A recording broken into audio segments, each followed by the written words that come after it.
Welcome to the Hackiversity Podcast, where students learn how to achieve more by doing less in college. Learn the hacks from wildly successful recent college graduates as your host, Kyle Winey, explores the colleges, majors, and paths that produce the biggest results in college using less effort. It's hacking time.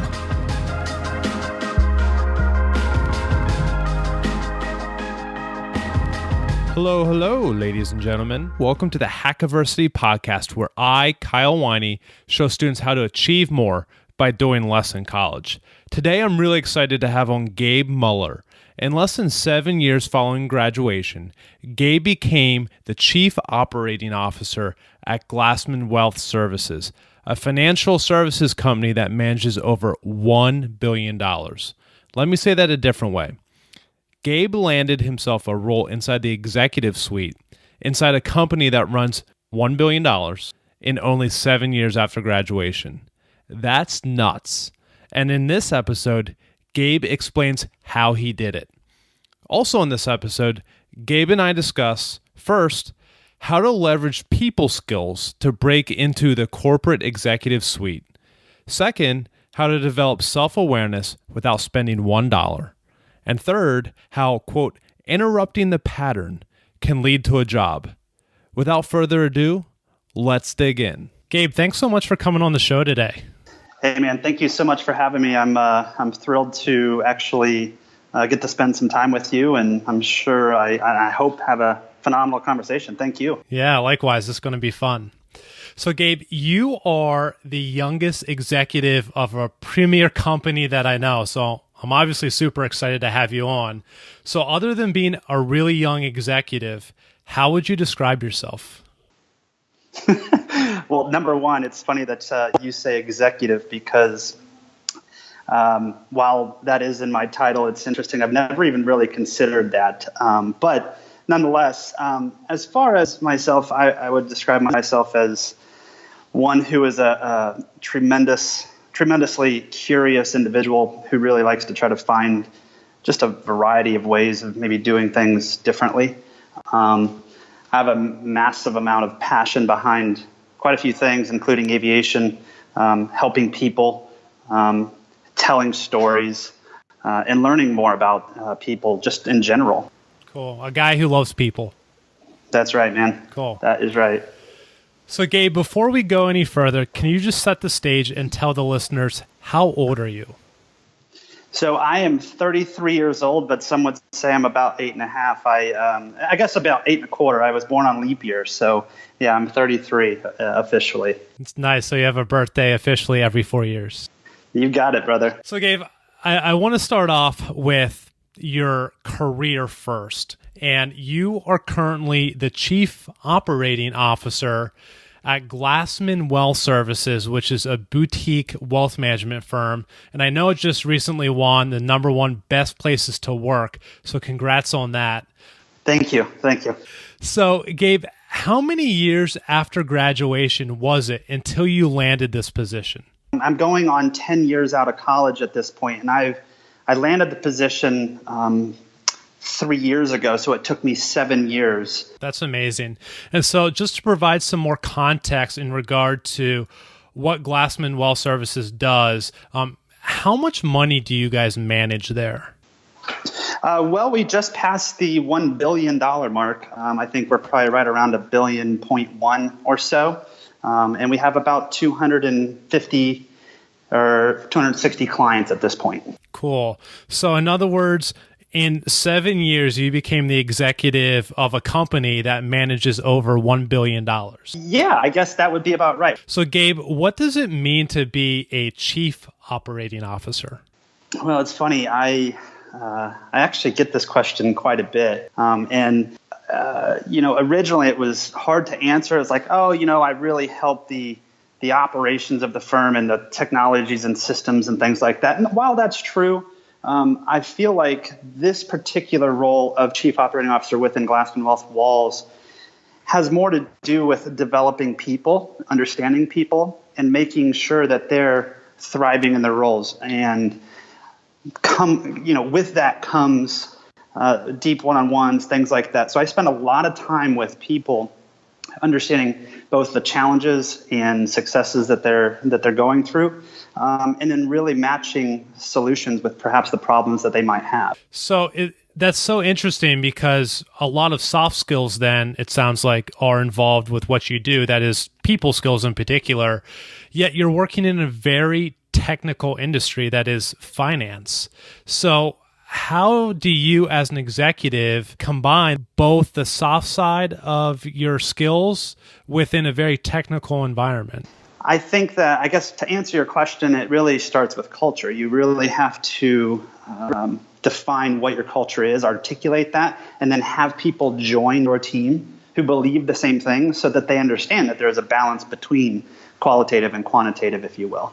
That's so interesting because, Gabe, I think many students out there believe that they need to be the smartest in the room from a technical level to rise to the executive suite, and that the boardroom is just filled with these uber smart technicians. But is that true? No.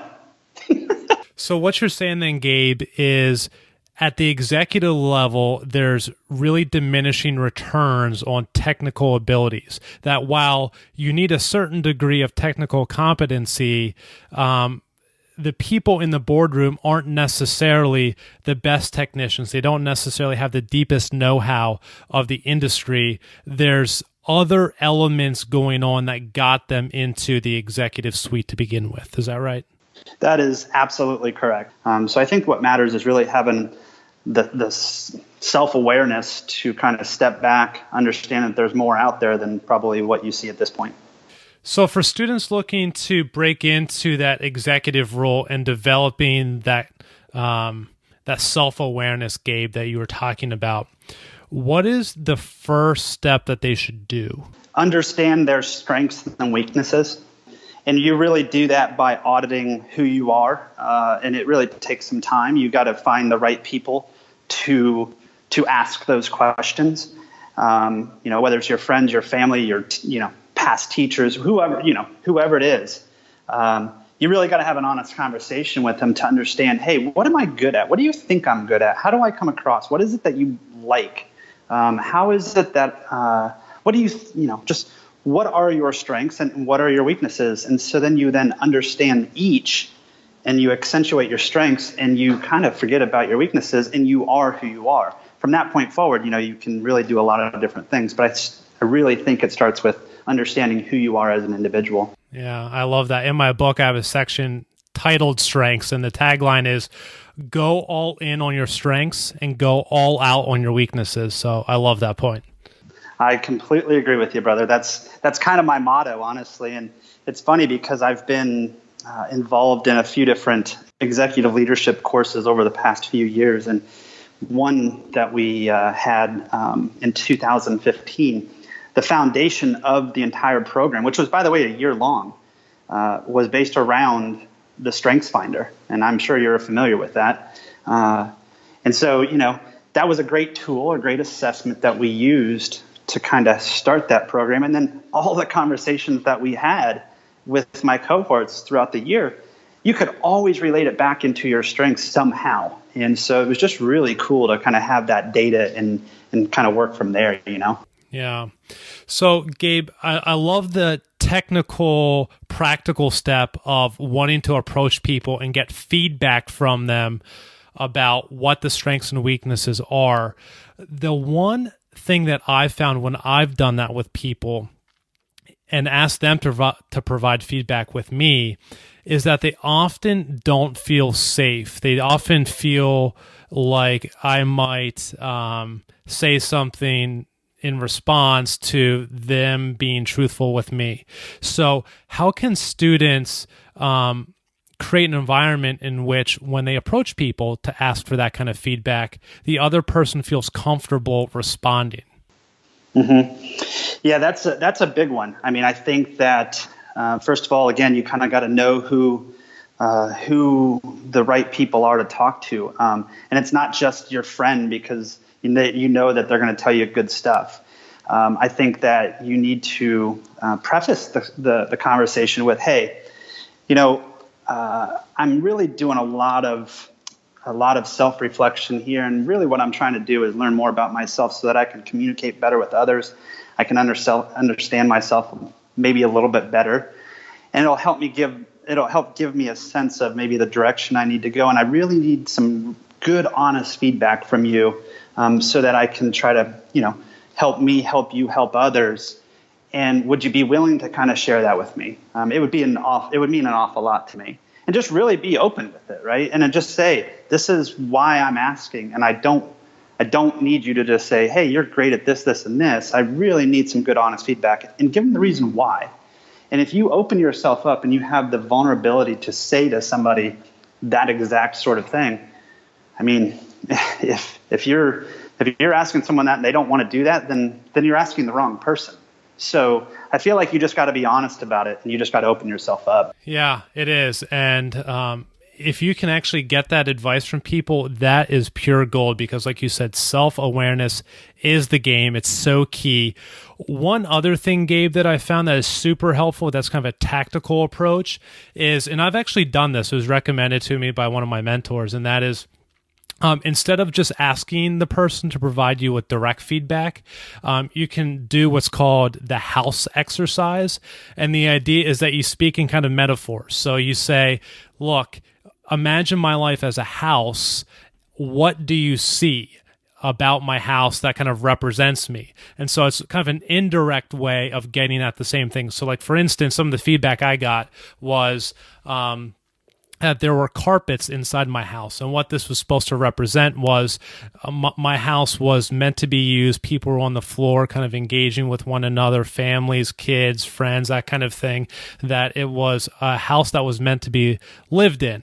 And so I think that was meant to kind of illustrate my engagement with people and kind of my love of family life and that sort of thing. So that's also, I think, a great way to create comfortable space with the other person, invite them in to talk about things that can help you develop that self-awareness. That's phenomenal. I really like that. I've not heard of you said called it the house exercise. Yeah. House exercise. Okay. I'll have to remember that. I've not heard of that, but I really do like that as far as the whole aspect of kind of inviting them in. I like that a lot. So Gabe, I want to circle back to this idea of people skills, of soft skills, and how they can be so much more important than uber technical abilities.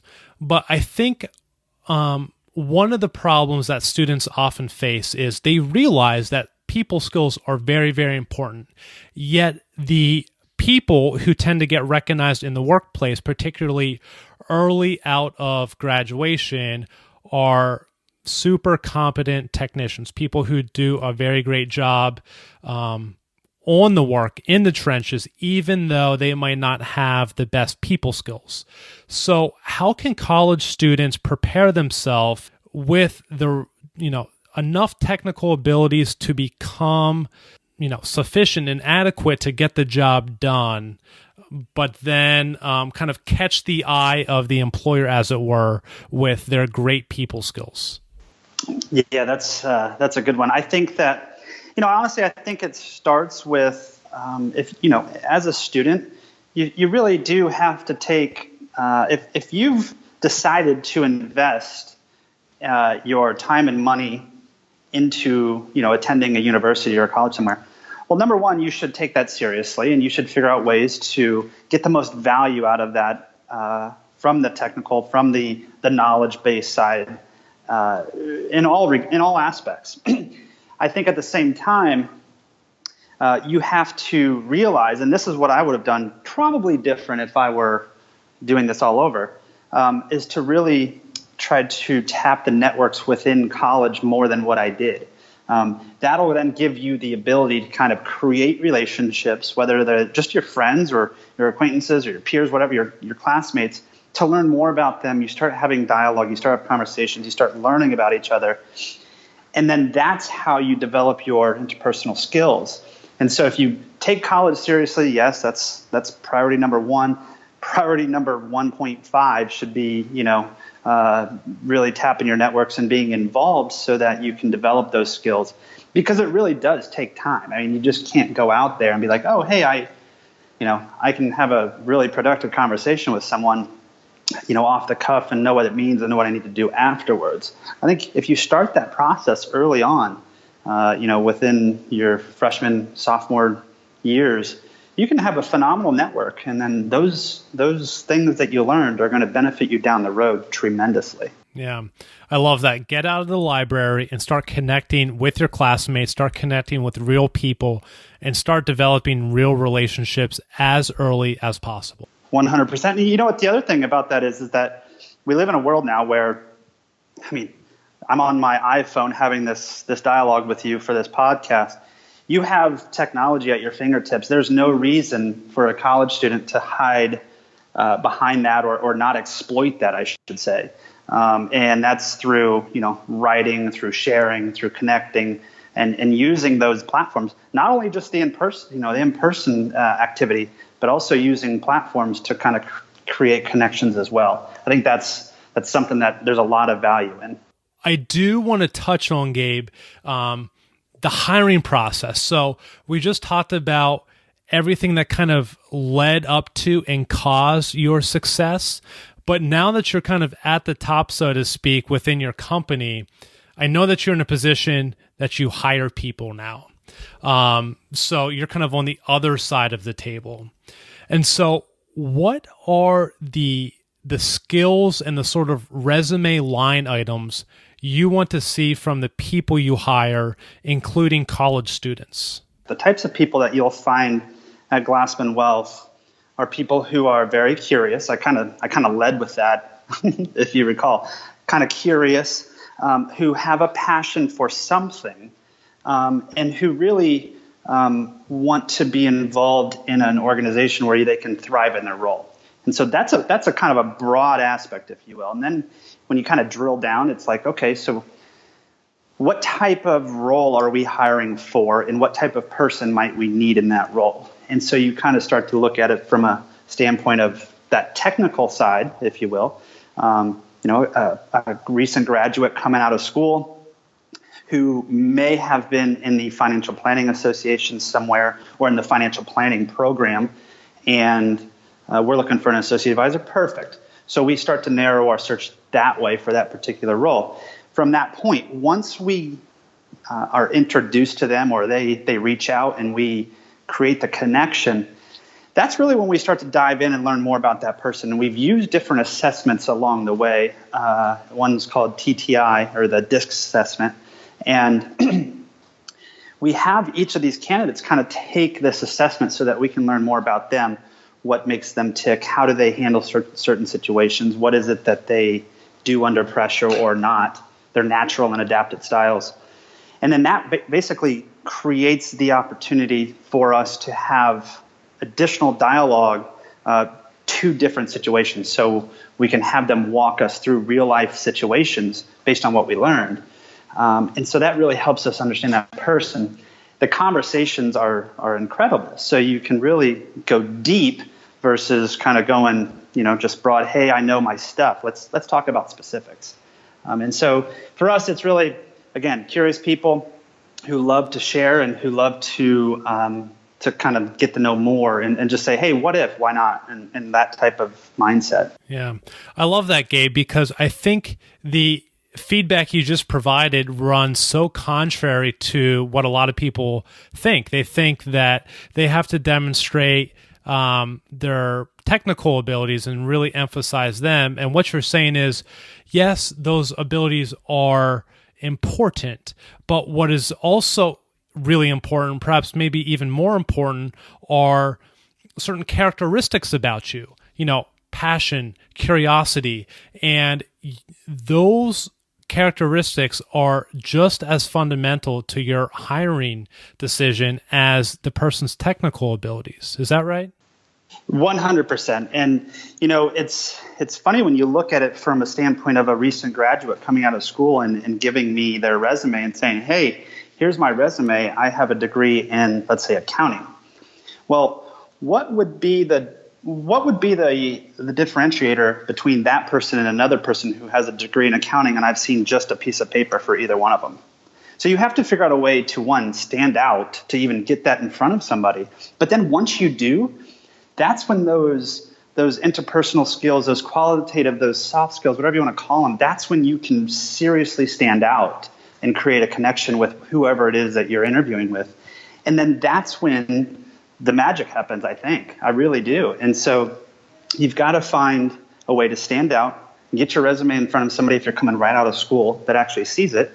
And then once you do, capitalize on what it is that you have the opportunity to do. Drilling down on that, how can students stand out on a resume? Or maybe to ask it a better way, what is the best way you've seen personally from a student who's done something to stand out on a resume? When you take a look at where we are in this world, and the fact that we have technology at our fingertips, to me, the resume is very important. Don't get me wrong. I really think it's important.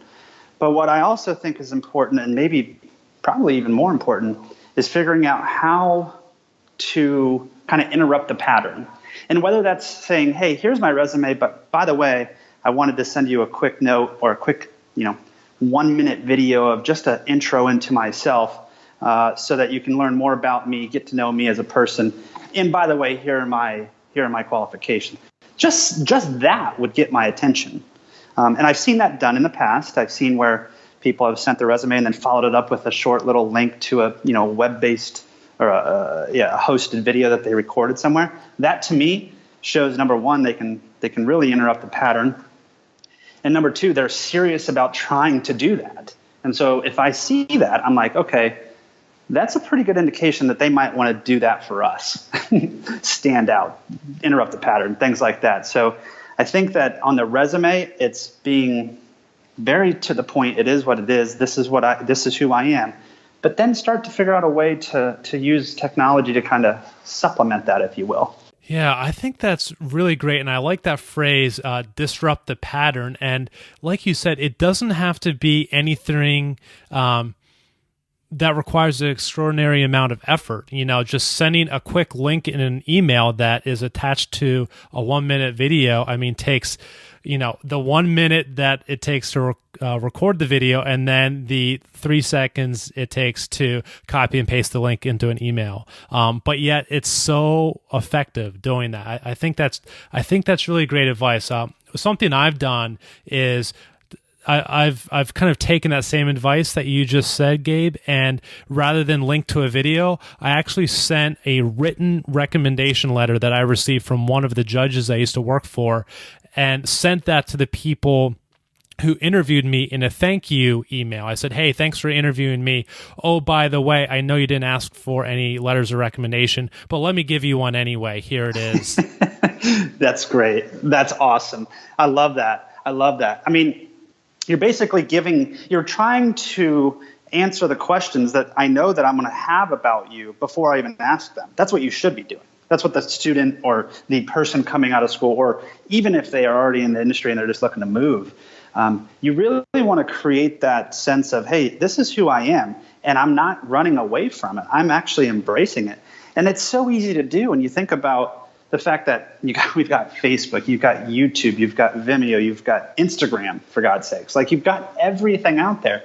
Send them that stuff and say, hey, here's what I was up to this week, and it's pretty cool. I know that you're a golfer, and you might find this cool little video interesting that I was on the golf course. Just a little tidbit. Hope you have a great weekend. So just stuff like that, and it's just really thinking about it from a different aspect. One other thing that I'd mention there is that you and I how long does it take you to switch away from a video on YouTube if it doesn't load? Not long at all. Right. So our attention span is so short. So if you send me a resume and it's 3 pages and I know that you're just coming out of school, well, number one, there's a problem because it's way too long. And number two, I'm not even if I thought you probably were the best person in the world to hire, I'm not going to read it. It's way too long, and my attention span is already onto something else. So you got to remember those little things, and I don't know that a lot of people do. It's like, hey, here's everything about me. Read it, without respecting the other person's time. So how can I get you the most amount of information in the most efficient way so that you can make a very good judgment call on whether or not you want to have another conversation with me? That's how you should approach it. Yeah, I think that's gold. So you're saying less than a page, no more than a page resume, right? Correct. Gabe, one last question about your hiring process. What is the one interview question that students need to be able to answer well? What is their favorite app? I like that. It tells you something about them, huh? Yeah. So we actually use this question all the time, and it's, hey, give me your favorite app, and we let them answer. And sometimes it takes a little while for them to maybe come up with it, but they do.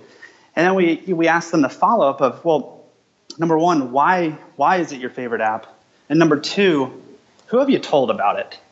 Who have you shared that app with? And there's a lot of stuff within this question that you can learn about a person. And so that to me is my favorite question to ask, regardless of the position. I just love it. I love it.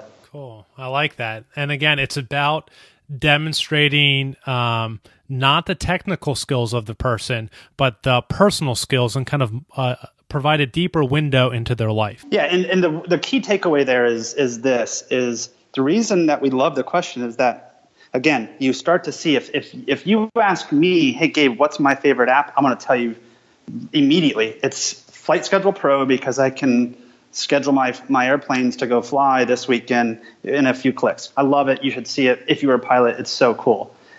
My enthusiasm, my passion, my just interest is so off the charts. You're like, my gosh, they have a lot of passion. So the follow-up to that is, if they share it, they love to provide, or maybe they do, maybe they don't love it, but they do provide value then to other people by sharing it. And then how do they tell the story around it? So then you can get their storytelling abilities to see how they shared it out. And so when you look at that, it's so simple, but all of those different qualities or abilities play into exactly what we do. And so it's just a really easy way to kind of learn more about somebody. I love all of it. Great advice. Gabe, let's switch gears here. I don't want to switch all the way to your college experience just yet. I want to switch to a sort of middle ground, and that is these other activities, your kind of hobbies, your other interests that you have been referencing along the way here. And in particular, I want to start with the fact that you are a pilot. So in my book, I emphasize this idea of embracing what I call interestingness, and that is just doing something that catches people's attention, disrupting the pattern, if you will. And so, at least by my standards, the fact that you are a pilot makes you super interesting. Well, thank you. So, do you think that being a pilot has made you more interesting? And if so, to what extent has that attributed to your success? I will tell you this. When I was in college, all through college, I would have had no idea that I would have come out of school, found a job, and then decided to start flying airplanes as a hobby. I couldn't even have dreamed that. And so has it led to being more interesting? Depends on who you ask. But I say yes. Yeah, thank you. I think it gives me a different way of approaching things, though, honestly. And here's why I say that is that, you learn so much about how to fly an airplane and about, the checklist items that you need to be doing and making sure you're going through before you take off or land, or really about anything. But then you have to prepare for the things that might go wrong. And you have to have a backup plan to the backup plan to the backup plan. And so you kind of got to situate yourself in a way that, hey, if that happens, I know what I'm going to do. And if that happens, I know what I'm going to do. And there's so many lessons within that I can apply back into both life and business. And that's one of the things that has sort of happened, sort of happenstance. It wasn't planned. It was just like, hey, I want to fly an airplane. I don't know why, but then what is it within aviation that I can learn and then apply back? Cool. Gabe, the other thing that I want to chat about, another hobby, another interest that you have, is, like you mentioned before, blogging. And so you and I share a very similar love for Gary Vaynerchuk, who says basically that you need to be producing content not only around a brand as if you're a company or something, but kind of around yourself, as around, your own resume, promoting yourself, promoting the things that you can do. So to what extent do you believe that college students should be producing content about themselves, whether it's video, Instagram, tweets, posts, whatever, in order to promote their abilities and enhance their job prospects? It's a great question. And just before I forget, you are totally right. Gary Vaynerchuk is probably one of the most influential sort of entrepreneurs that have changed my sort of course, if you will, as far as thinking about all of this over the past 2.5, 3 years. He is the man, and I love the way that he is able to kind of influence everyone else to kind of think differently as well. As far as students and sort of building their brand or using blogging or whatever you want to call it, I do think that if you want to stand out and you really want to be an A player and you want to create a brand around yourself and then attach it to something or even make that what you're going to do, you start early. You dive in. And you don't necessarily need to have a set strategic plan of, hey, this is what I'm going to do. This is the platform I'm going to engage in, and this is how I'm going to go about it. Just start and pick up your phone, pull out Instagram stories and shoot a quick little story, a 1-minute story of what you're about to do today. And then maybe before you go to bed at night to your followers, say, hey, this is what I accomplished today. Pretty sweet stuff. What was everybody else up to? Number one, it's like getting yourself out there. It's showing your personality, showing that you're driven. But just why not? If that's what you want to do and you want to stand out and utilize platforms and technology to do that, just do it. The other thing is that, if you start early, 10 years down the road, you have so much content that you can then pull from. And you know that. I mean, you continue to write, you can reference those things down the road. And you never know who might find that valuable and then share it with someone that you might need to know. I hope someone is sharing this podcast episode 10 years from right now. Me too, man. Me too. I'm going to Instagram it later. I love it. Yeah. Cool. But no, I completely agree. And, we are moving, and I reference this in my book, we are moving away from just resume line items into individual brands. So, who are you not only in terms of your abilities, but like you were saying before, your personality, your interests, your passion? Who are you from the whole package? And that is in a lot of ways your brand, and you can definitely enhance that and promote that, like you're saying, by creating content on different platforms. And it doesn't have to be super labor intensive. Like you said, if you're just living life, why not document it? You don't have to create content, but rather just document. You're exactly right, man. I mean, you nailed it, and you took the words right out of my mouth. And we've heard that from a guy we both just mentioned. I mean, that's what it is. It's document, don't create. And if you're doing cool things, then share it. And who knows what it can lead to.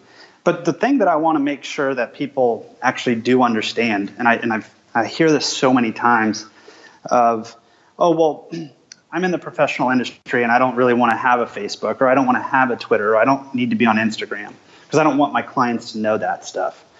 Well, I basically have a few things to say to that, which are, number one, if that's the case, maybe you're doing the wrong things. Maybe you are doing the wrong things if that's what you don't want to share this stuff. Or maybe it's just your personality. I get that. I mean, that's cool too.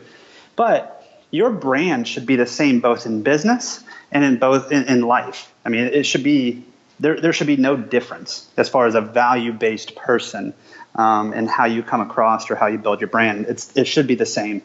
I don't see any difference between a brand in business and a brand outside of business. I just don't.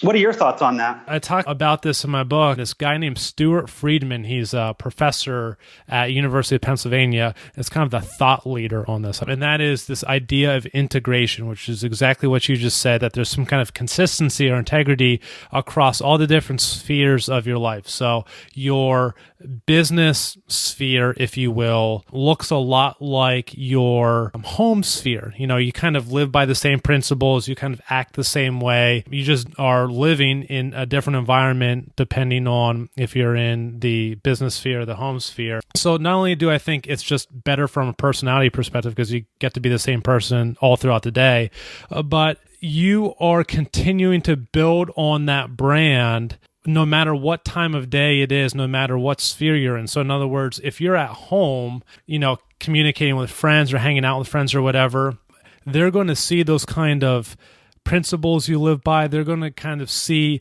those interests that you're involved with. And if those things are connected to how you operate in business, how you operate in the job market, that's going to translate directly over to the job market, which is going to directly translate into your success. That's awesome. Yeah, and you couldn't have said it any better. So Gabe, let's transition to your college experience. So you graduated from Ball State University in 2007 with a degree in accounting. So why did you choose Ball State? Well, let's see. So I'm from a little town called Fowler, Indiana, which is about 30 miles north of Purdue University. And I knew that I did not want to go to Purdue because it was way too close to home. And I just was like, what am I going to do? I don't know. And turned out I had a lot of friends getting ready to go over to Ball State. And as a matter of fact, I ended up going down to University of Southern Indiana, which is in Evansville, quite a ways away from where I lived, for just a year or two, and decided that's not the place. So I went up to Ball State, and because I had friends from high school that went there. And so I just made my way over there, and I knew that it was a good business school. And I knew that, hey, if I just surround myself with people that I already know, that I know that it's going to be fun, I just kind of went with it. And I never really put a lot of thought into it as far as why. I just got there and decided, hey, I'm going to declare my major in accounting, and I kind of went for it. And that was it.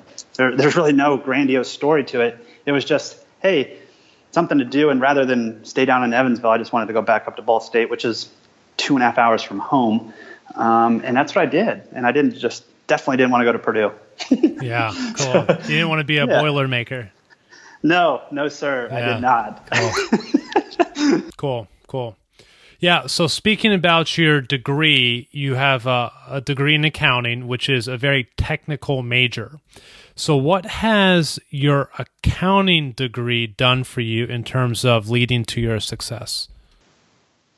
Well, I think from the beginning, right out of the gates, coming off college down in Fort Myers, working at a firm, kind of having that, just general sense of business, of coming out of school, working in, the debits and credits, things like that. Not that I was doing debits and credits, but I just knew and kind of understood the accounting side.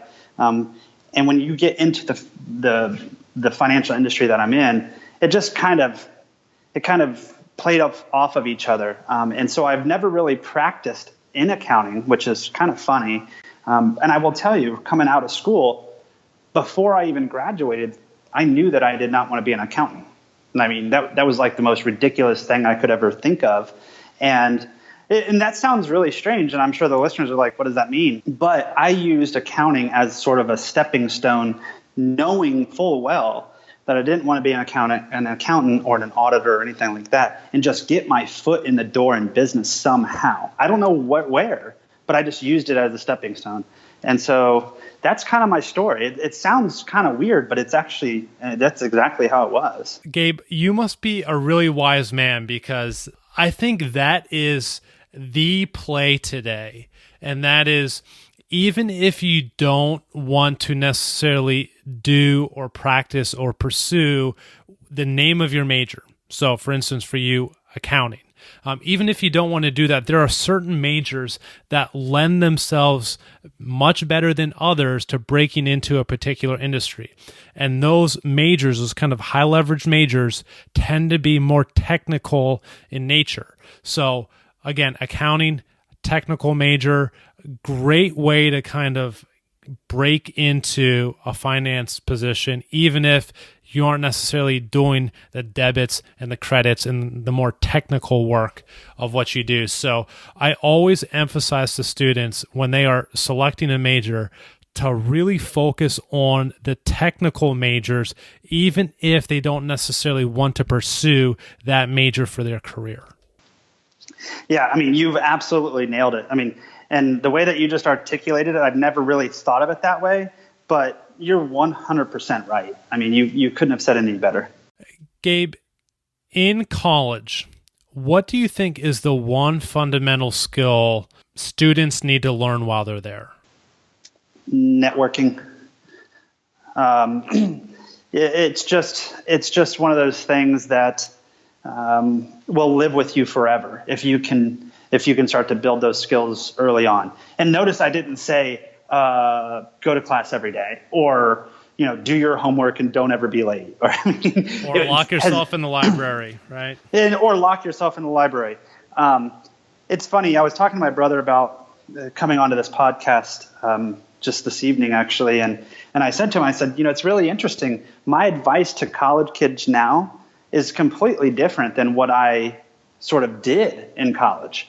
And I just feel like if I would do it any different, and I did it again, I would, like I said, tap my networks, learn about people, create as many connections as possible, and then go from there. And what I did in college was sort of not buried myself in the library, locked myself in the library, but I did go every day to finish the work that I had to do from that class, and then would go to my part-time job. And so I had a very rigid routine that I had to follow, and it helped me sort of keep on track. I'm one of those guys I've learned through this Colby Index called a quick start. So I do something for a little while, and then I kind of get bored with it, and I do something different.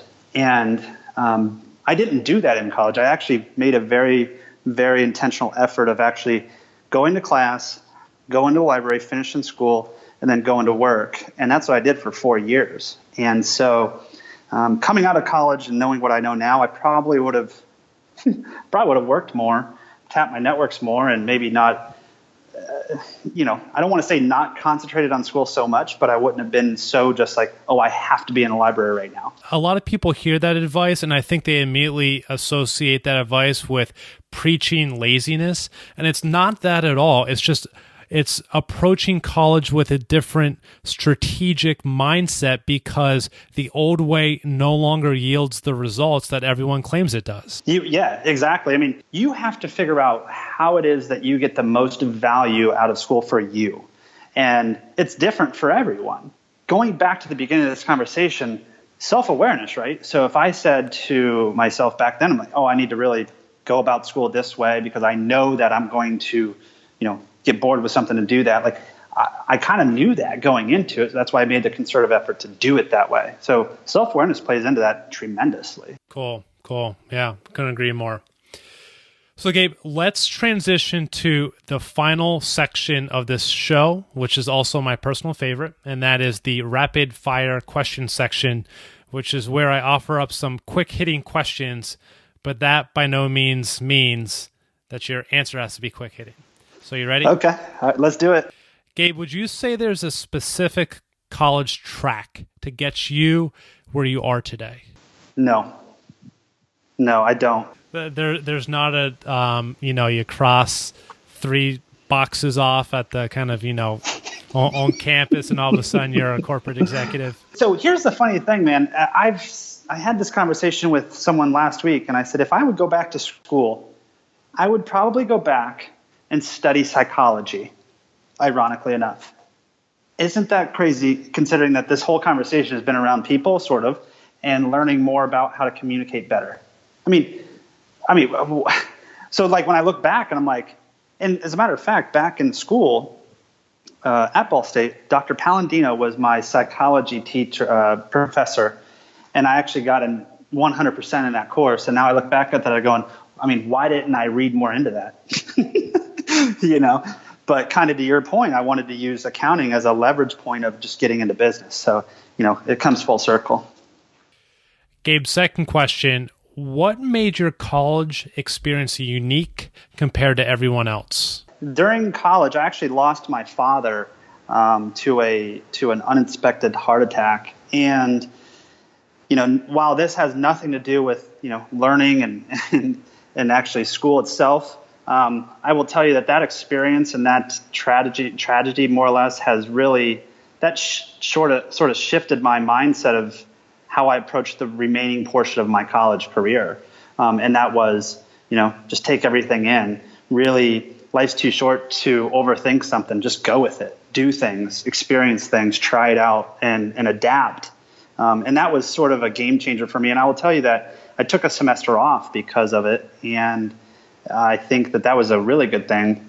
But if I look back, I never have considered this question. So you just really sort of got me on that one. But I think that's what it was. I really do. And I think that it taught me how the things come up, whether losing a family member, a parent, or whatever. And you've got to learn how to continue to move forward and move on and adapt and figure out how to just take everything in as you go, and never hold back. Gabe, did you complete all of your homework? And if not, how did you determine what homework to complete? So I will tell you that I actually did complete all of my homework, man, which is so stupid, but I did. So you would not advise that for upcoming or current college students? Look, I think you weigh your risks, and you weigh, what's the ROI in not doing your homework. So I feel like for me, I did. This is, again, kind of going back to my thing. I'm one of those guys where if I know that I got to do something and my professors are telling me I have to, and I'm just going to do it. And knowing what I know now, I probably would have, pulled back a little bit and tried to experience more outside of the coursework itself. I think applying work that you learn would be so much cooler than just doing schoolwork and just doing homework. Figuring out how to apply it, whether that's an internship or something like that, I don't know. But I think that's where the real value comes in. Yeah, couldn't agree more. Cool. Gabe, suppose next month is your first day of freshman year, and you must retake all of your courses. You have to retake the major selection process. You have to do everything over again. So where are you going to concentrate most of your energy? Marketing. I would probably focus solely on marketing and how to build a brand and how to storytell. I think that there's so much to obviously how you take that and build out different brands of companies or products or services. But again, it goes back to yourself too. So you can learn those skills early on. And then let's say that you kind of navigate, you say, hey, I really do want to go into business or something. Well, you've now learned how to market yourself. You've learned how to storytell your story in a way that's going to capture attention. And then you apply that elsewhere. So I'd probably focus on marketing and selling more than what I did, or at all that I did. What do you think about that? Would you do something different? Oh, yeah. Basically how I got started on this entire path is that my story of college is I worked really hard. I studied really hard to get really good grades, and that's exactly what I did. So I graduated at the top of my class, and I'm like, oh, I accomplished exactly what I set out for. Now I'm going to take my dazzling GPA and wow all these employers, and they're just going to give me a job because I'm smart, right? I just proved it. The fact was I got 0 job offers out of college. I don't even think employers knew I existed, but yet I watched one of my fraternity buddies, who was one of the biggest slackers I knew in college, land a job on Wall Street, which is exactly where I wanted to work. And so I didn't understand why he was landing the job that I wanted when I was working really hard, getting really good grades, doing everything quote unquote right. And he was staying up late watching movies, sleeping in because he'd been up all night before, doing everything quote unquote wrong, but yet still getting the results that I wanted. And I just found out that I was really good at doing the wrong things. And he was really great at doing the right things that he needed to do. And as long as he executed on those things, the results were extraordinary. So I just didn't get that concept. He did. And so I would allocate a lot of my time away from studying, library time, that sort of thing, into precisely what we have been talking about: networking, brand development, connecting with people, that sort of thing. Gabe, what is the one thing you want a college sophomore listening to this podcast to know? That there's not one way to do something. There's always another way to do something. And having the mindset of being open to possibilities and being kind of vulnerable to that, but very much removing ego and being open to possibilities. Gabe, last question. If you could recommend something to a college student in the form of a tweet, what would it be? Again, I think it's show them, don't tell them. I think you got to show people what you're about, and you just don't tell them. So, hashtag show them, don't tell them. The other thing that I would tweet, and I know you asked for one, but I'm going to give you two. Sure. Is you get to versus have to. So you get to go to college. You don't have to. You get to have a job that's phenomenal, but you don't have to. You get in your car every day, but you don't really have to. So you get to do everything. There's nothing that you have to do other than eat and drink and sleep. You always have a choice. You got it. So kind of the whole, when things are a little challenging and you kind of see that, oh my gosh, I've got, this test, or I've got, this final coming up. No. And I have to take it and I have to do well. No, you get to. we live in America. You get to do this stuff. So those are the two things I'd probably tweet. I really like that. I've never considered that perspective. I really like that. You get to, you don't have to. That's cool. Awesome. Well, Gabe, this has been really fun. I always enjoy connecting with people, learning about them, and kind of teasing out the practical things that can make college students' experience so much better. So thank you so much for coming on. Where can people find you, learn more about you, learn more about that brand you've created, and all the awesome things that you're up to? That's awesome. Well, thank you so much for having me on, and I've really enjoyed this conversation, and I hope that your listeners have as well. Everyone can find me at glassmanwealth.com and or on my blog, which is on YouTube, and it's mullervlog.com. And on there, you'll find pretty much every flight that I have. I try to record and create some sort of cool little videos. So I'd say our website, thank you. Our website, glassmanwealth.com or mullervlog.com, either one. Awesome. I'll include all that stuff in the show notes so people can easily link to them. Gabe, we will leave it here. Thanks again for coming on.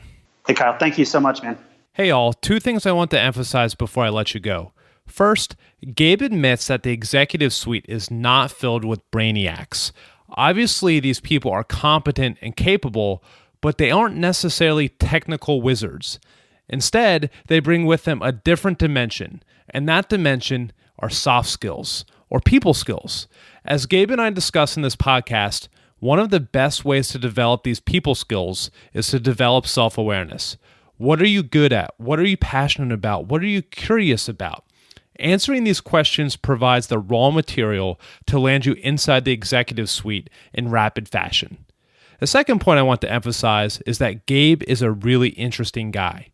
He vlogs, he flies planes, he's always doing something interesting. These things make him different, and being different is career currency. As a result, Gabe can, quote, interrupt the pattern, as he calls it, and stand out. It's no surprise that he found himself at the top of a billion-dollar organization so quickly.